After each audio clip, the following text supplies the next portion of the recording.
I can't figure out if there is a possum or an armadillo running down the fence row across from me right now. So stand by in case wildlife comes through. But I'm making a quick review here of. I finished a couple books actually, but haven't had time to make videos. So I'm quickly trying to do one here. This is Witches and Witch Hunts: A History of Persecution by Milton Meltzer.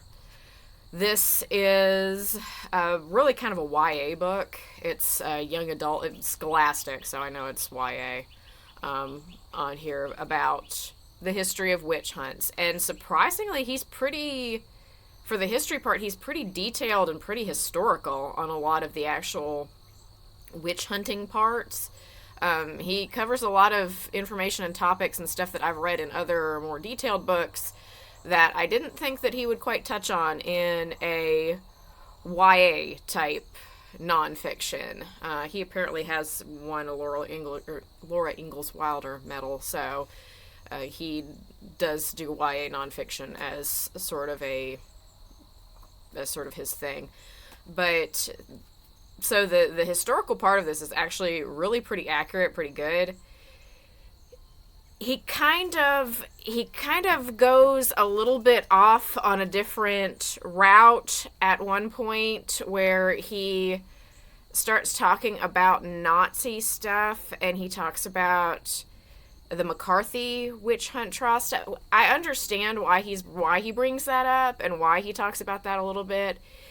It seemed a little bit out of place in what he'd previously been talking about. I know this was a book about witches and witch hunts and whatever, but it seemed a hair out of place a little bit, and those particular chapters did not seem to have quite the it didn't quite fit in. It was kind of a weird, because he was talking about European witch hunts and James and Salem witch trials and all that sort of thing, and then all of a sudden he jumps to Hitler.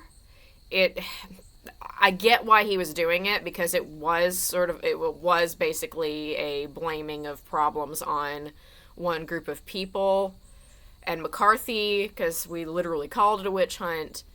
But I don't know, it just seemed a little bit displaced in the book.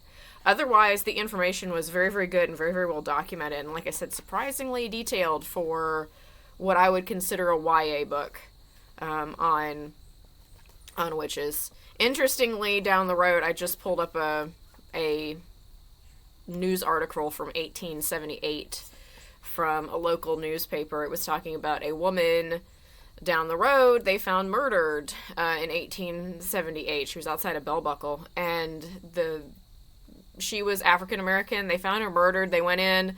It looked like she'd been killed by several people, and the conclusion that they reached was that the neighbors had killed her. In the neighbors in her own community had killed her because they were a bit afraid of her, because she lived alone and she was known to have supernatural abilities and different things, they said, and they believed that the neighboring people had killed her as a witch there, and it was they had arrested several people, they said, in conjunction with it, because they felt like it was a group of the neighbors who were afraid of her had gone and killed her over her being a witch. So the witch hunting situation, even back 1878 in this area, was still a prevalent thing, and still was something people were talking about, and different stuff. And that always boggles my mind. It always boggles my mind when you have books challenged and different things about Harry Potter's teaching them witchcraft and this, that, and the other. So I don't. I'm a little. First off, no, it's not, and secondly, like, even if it was, I'm still not sure. I'm still not sure about the depth of, in an age of science where we're still in a depth of, having great fears about somebody's going to put a hex on me. So it's an interesting thing, and this was an interesting little book, good little book for for what it was, and kind of as an end to Halloween here, because I actually finished it like the other day and just hadn't gotten to make a video of it. So there's that one.